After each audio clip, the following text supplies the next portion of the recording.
¿Qué tal? ¿Cómo están?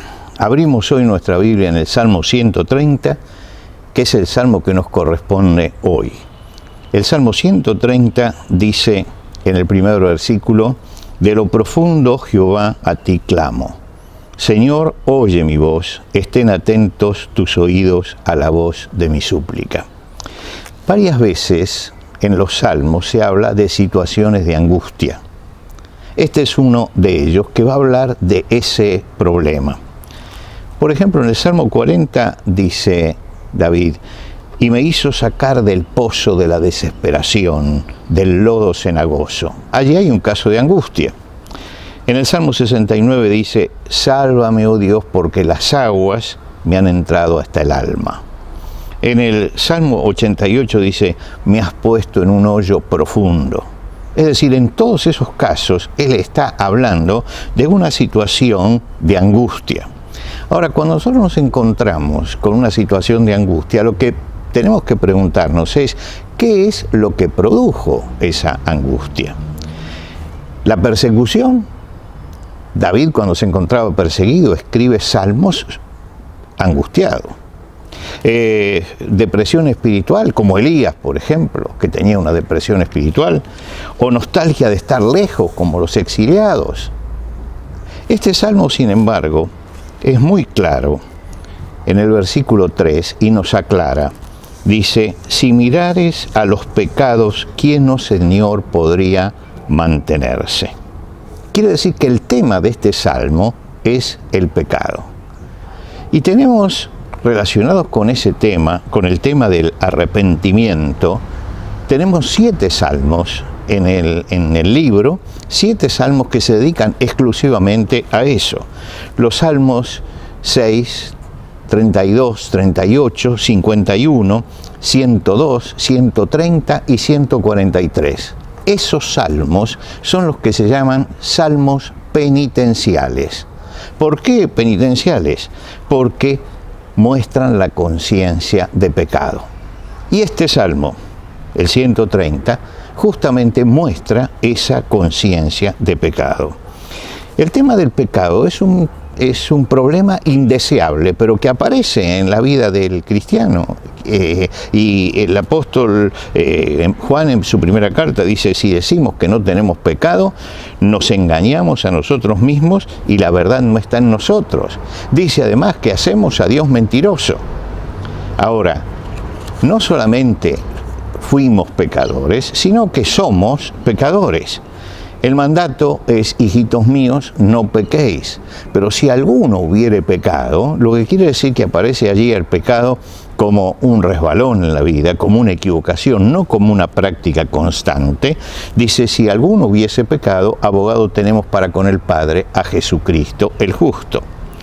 Y la solución nos la da en el capítulo 1 de la primera carta de Juan. Él dice: si confesamos nuestros pecados, Él es fiel y justo. Quiere decir que este salmo apunta a una concepción de pecado, de que me doy cuenta que soy pecador, que he cometido una falta, que eso está mal y me tengo que presentar delante de Dios. Y el salmista se presenta delante de Dios con la verdad de que si él persiste en esto, si esto está aquí, en el pecado el hombre no puede mantenerse en pie, mantenerse derecho, mantenerse firme delante de Dios. Entonces en el versículo 3 él dice: Señor, si mirares a los pecados, ¿quién, oh Señor, podría mantenerse? ¿Quién podría mantenerse? ¿Quién podría estar parado si mirases a los pecados? Está rechazando la autojustificación. ¿Por qué? Porque en general la autojustificación es: sí, es verdad, he pecado, pero... y ahí viene una explicación. El salmista no pone ninguna explicación. Dice: yo sé que habiendo pecado no puedo mantenerme en pie. Inicia el camino de la restauración, pero en ti hay perdón para que seas reverenciado. En ti hay perdón. Ahora fíjense, este es un canto de las subidas, es un canto que se cantaba y aparece, así como aparece en otros temas, aparece también este tema, que es un tema importante. Ellos están considerando también su condición de pecadores. y están hablando de experiencias que forman parte de la vida, y no lo hacen para contar la experiencia, sino para mostrar cuál es el camino de salida. Por eso dice, pero en ti hay perdón para que seas reverenciado. Están en un estado de arrepentimiento y ellos entienden que cuando uno se arrepiente delante de Dios, entonces la misericordia de Dios lo alcanza. Tiene que ir contrito delante de Dios. Acá hay una cosa que a veces no se diferencia, pero que es importante diferenciar. Una cosa es la contrición. La contrición es el dolor por haber obrado mal y haber transgredido un mandamiento de Dios. Me duele que yo haya hecho esto transgrediendo el mandamiento de Dios. Eso es contrición. Ahora, está la atrición. La atrición es otra cosa. Es la persona que se arrepiente, pero por las consecuencias. Que se arrepiente por los resultados. Que se arrepiente porque lo descubrieron, tal vez. Es decir, ahí el arrepentimiento es por miedo al castigo, por miedo a las consecuencias. Ahí no hay contrición. La contrición es cuando yo, en el fondo de mi corazón, sé que el pecado, mi pecado, no me va a mantener en pie delante de Dios y estoy arrepentido. ¿Por qué? No por las consecuencias. Estoy arrepentido porque fallé a los mandamientos de Dios. Y entonces el versículo 5 dice, esperé yo a Jehová, esperó mi alma en su palabra, mi alma espera a Jehová más que los centinelas a la mañana, más que los vigilantes a la mañana. El salmista se afirma en la palabra de Dios. Mi alma espera a Jehová. ¿Por qué? Porque en su palabra he esperado. Es decir, Dios ha hablado, ha mostrado el camino, y Dios, todo lo que dice, son cosas como las promesas, en Él sí y en Él amén.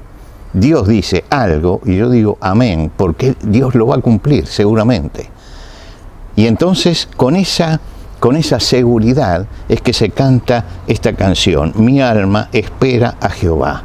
Es decir, estoy esperando que pase la noche. Y trae una imagen muy interesante, que es más que los centinelas a la mañana. Usted imagínese el centinela que pasó toda la noche vigilando algo, cómo espera las primeras luces, cómo espera que se aclare el panorama. Y entonces el salmista dice, más que los centinelas a la mañana. En nuestra versión dice, más que los vigilantes a la mañana, el segundo verso.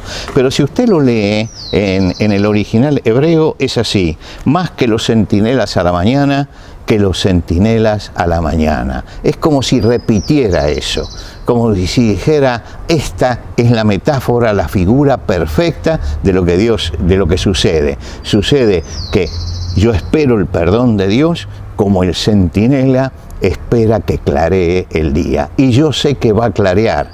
El centinela no duda de que va a clarear. Sabe que va a clarear. Y él entonces con ese espíritu es que se acerca delante de Dios. Sabe que saldrá el sol.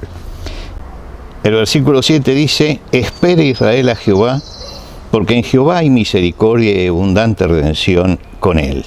Y él redimirá a Israel de todos sus pecados. Y esta es una conclusión general, es la conclusión para todo Israel, porque está todo Israel recordando eso, recordando que van al templo pero que son pecadores y que Dios es un Dios misericordioso. Y dice, en el Señor hay misericordia y en el Señor hay libertad. ¿Por qué? Porque dice, en Jehová hay misericordia y abundante redención. ¿Y la redención qué es? La redención es la libertad. Es el rescate que se paga para la libertad. Entonces se habla de redención y libertad. Por tanto, el Señor nos libra y nos librará también, siendo fieles a sus promesas y confiando en la palabra que Dios nos ha dado. Terminamos este salmo y si Dios quiere, empezamos con el Salmo 131 en el próximo encuentro.